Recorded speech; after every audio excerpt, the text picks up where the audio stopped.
Pandemi COVID-19 menyebabkan banyak orang mengalami kehilangan orang-orang yang mereka kasihi.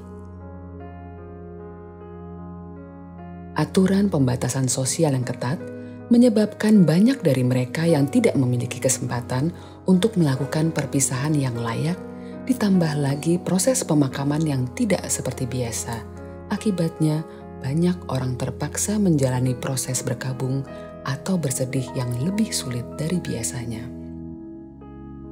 Bersedih itu sifatnya universal, artinya semua orang akan mengalaminya.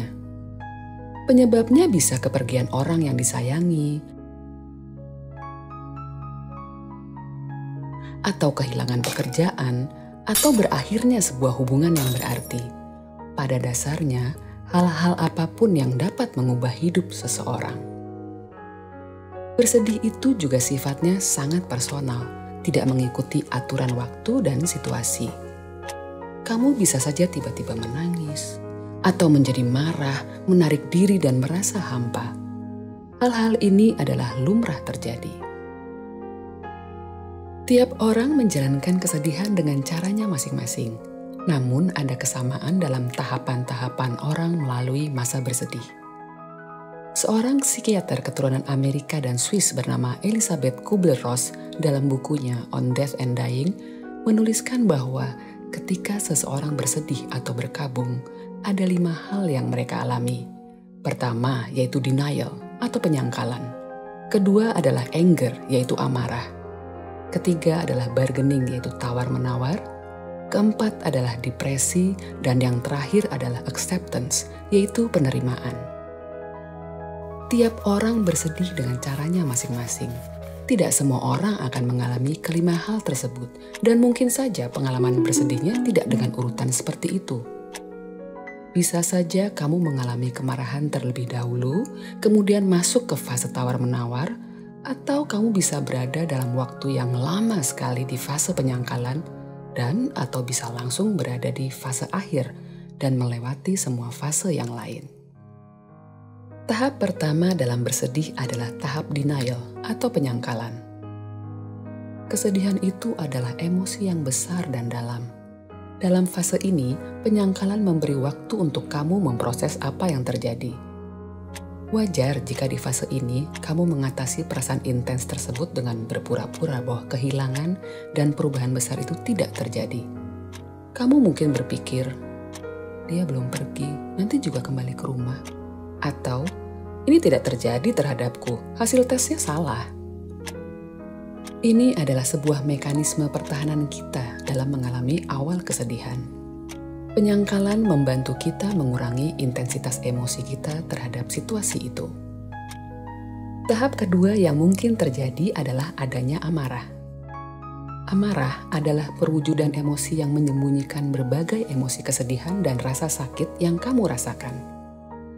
Dalam fase ini, kemarahan dapat diarahkan ke orang lain, seperti orang yang telah meninggal dunia, mantanmu, mantan bos di kantor lama, dan bahkan bisa marah kepada objek tidak hidup, seperti mobil misalnya. Kadang amarah berwujud sikap tidak suka mendalam atau kebencian terhadap sesuatu. Tidak semua orang akan mengalami fase ini. Ketika amarah telah menghilang, kamu mulai berpikir secara rasional tentang apa yang terjadi dan merasakan emosi yang sebenarnya yang selama ini dikesampingkan. Contoh sikap kalau sedang berada dalam fase amarah misalnya, jika saja dia memperhatikan dirinya dengan lebih baik, ini tak akan terjadi. Tahap ketiga yaitu bargaining atau tawar-menawar. Ketika bersedih, kamu mungkin akan merasa mudah sekali jatuh dalam kesedihan mendalam atau merasa tak berdaya sama sekali.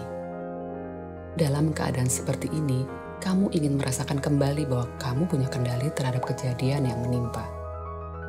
Kamu akan memikirkan, seandainya saja saya menelpon dia malam itu, mungkin dia masih ada saat ini. Jika saja kita ke dokter lebih cepat, kita mungkin dapat mencegahnya. Artinya, kamu mencoba melakukan tawar-menawar atau membayangkan skenario yang berbeda.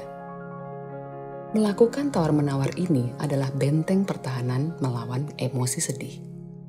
Tawar-menawar ini membantumu menunda kesedihan, kebingungan, dan rasa sakit yang mendalam. Tahap keempat adalah terjadinya depresi.